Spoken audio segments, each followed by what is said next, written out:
피델리티 디지털 에셋의 보고서는 투자자들에게 아주 근본적인 질문 하나를 던집니다. 과연 비트코인을 다른 모든 암호화폐와 완전히 다른 종류의 자산으로 봐야 하는가? 오늘 이 질문에 대한 명확한 답을 함께 찾아보겠습니다. 먼저 디지털 자산 시장이 마주한 딜레마를 짚어보고 이어서 화폐로서의 비트코인의 본질은 무엇인지 분석하겠습니다. 그리고 왜 비트코인이 시장을 이끌고 있는지, 다른 자산들은 어떤 다른 목표를 가졌는지 비교한 뒤에 투자자들이 활용할 수 있는 두 가지 명확한 분석의 틀을 제시해드리겠습니다. 첫 번째 주제는 모든 디지털 자산 투자자가 시장에 들어서면서 가장 먼저 부딪히는 딜레마, 바로 선택의 문제에 관한 이야기입니다. 디지털 자산 시장에 처음 진입하는 투자자라면 누구나 이 질문 앞에서 막막함을 느끼셨을 겁니다. 수천 개가 넘는 자산 중에서 도대체 무엇을 왜 선택해야 하는 걸까요? 특히 이런 우려가 많습니다.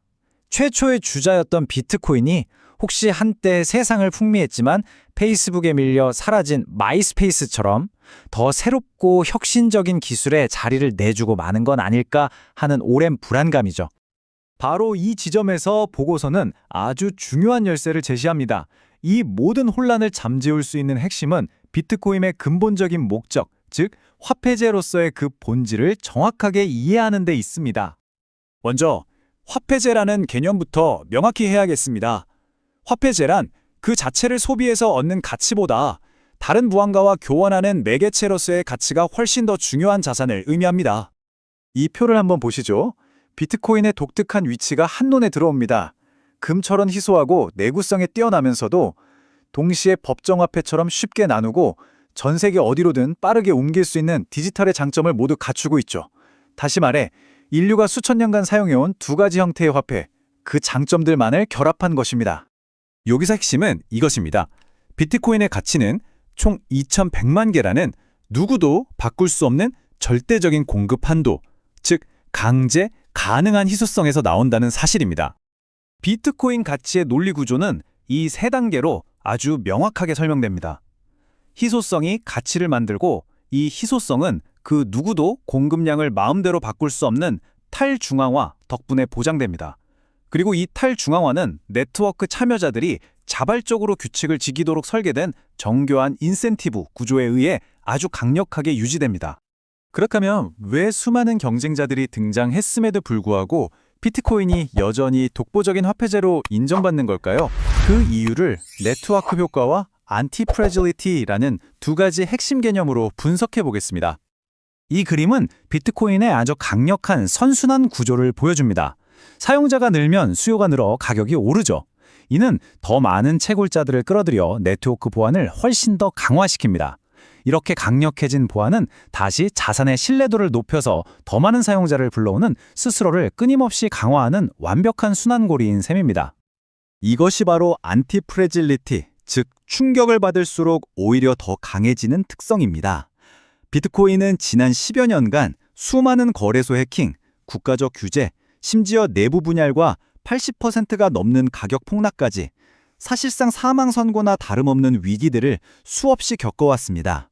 하지만 그럴 때마다 네트워크는 무너지기는커녕 오히려 더 견고해졌습니다.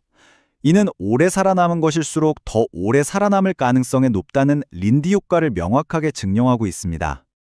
이 차트 하나가 사실상 모든 것을 말해줍니다. 거대한 파란색 영역이 비트코인이고 그 아래 아주 미미하게 보이는 것들이 비트코인을 복제하거나 약간 개선하려 했던 경쟁자들입니다. 시장은 이미 압도적으로 비트코인을 선택했다고 볼 수 있습니다. 이제 비트코인과 나머지 디지털 자산 생태계를 비교해 보겠습니다. 그들이 추구하는 목표가 근본적으로 어떻게 다른지 살펴보겠습니다. 모든 블록체인 기술 앞에는 트릴레마라고 하는 풀기 어려운 숙제가 놓여 있습니다. 누구도 통제할 수 없는 탈중앙성, 해킹이 불가능한 보안성, 그리고 수많은 거래를 빠르게 처리하는 확장성, 이 세 가지를 동시에 완벽하게 구현하는 것은 불가능에 가깝습니다. 그래서 선택과 집중이 필요한데 비트코인은 화폐로서의 절대적인 신뢰를 위해 확장성을 일부 희생하고 탈중앙성과 보안성을 극대화하는 길을 택한 것입니다. 이더리움과 비교해보면 그 차이가 아주 명확해집니다. 비트코인은 안정적인 화폐 네트워크를 목표로 하지만 이더리움은 그 위에서 다양한 애플리케이션을 구동하는 세계 컴퓨터를 지향합니다. 즉, 다른 프로젝트들은 더 나은 화폐가 되기 위해 경쟁하는 것이 아니라 전혀 다른 사용 사례를 위해 다른 종류의 기술적 타협을 하고 있는 셈입니다. 그래서 앞으로의 미래는 이 그림처럼 멀티체인 세상이 될 가능성이 있습니다. 이더리움 같은 생태계가 다양한 애플리케이션을 꽃피우는 동안 비트코인은 이 모든 가치를 연결하고 또 안전하게 저장하는 가장 신뢰할 수 있는 기축자산, 즉 디지털 세상의 금과 같은 역할을 수행하는 시나리오입니다. 또 다른 시나리오는 바로 승자 독식의 미래입니다. 현재 인터넷이 TCP/IP라는 단일 프로토콜 위에서 돌아가듯이 비트코인이 새로운 디지털 경제의 유일한 기반 계층이 되는 것이죠. 모든 가치 애플리케이션이 가장 안전하고 탈중화가 된 비트코인 네트워크 위에서 구축되는 미래입니다. 지금까지의 분석을 바탕으로 이제 투자자들이 이 복잡한 시장을 어떻게 바라봐야 하는지에 대한 명확하고 실행 가능한 두 가지 투자 프레임워크를 제시하겠습니다. 이 차트를 보면 두 자산군의 리스크와 수익이 얼마나 다른지 한눈에 들어옵니다. 비트코인은 거시경제의 불확실성을 피하는 해지 수단으로서 리스크가 점차 감소하는 모습을 보이지만 다른 디지털 자산들은 특정 기술의 성공 여부에 모든 것을 거는 리스크가 아주 높은 벤처 캐피털 투자와 그 성격이 유사합니다. 이 데이터는 비트코인을 제외한 다른 자산들의 변동성을 아주 명확하게 보여줍니다. 2017년과 2023년의 상위 10개 목록을 보시죠. 1위와 2위인 비트코인과 이더리움을 제외하고는 순위가 완전히 뒤바뀌었습니다. 이 시장의 경쟁이 얼마나 치열하고 미래 예측이 어려운지, 그리고 왜 벤처 투자와 같은 리스크를 동반하는지를 극명하게 보여주는 증거입니다. 따라서 이 보고서가 내리는 최종 결론은 아주 명확하고 단순합니다. 투자자는 디지털 자산을 분석할 때 두 개의 완전히 분리된 사고방식을 적용해야 한다는 것입니다. 첫째, 비트코인은 새로운 화폐제이자 잠재적인 가치 저장 수단이라는 관점에서 접근해야 합니다. 둘째, 그 외 다른 모든 디지털 자산은 특정 신기술의 성공 가능성에 투자하는 벤처 캐피탈과 같은 베팅 포트폴리오로 간주해야 합니다. 이 두 가지를 명확히 구분하는 것이 투자의 시작입니다. 마지막으로 이 질문을 스스로에게 던져보시기 바랍니다.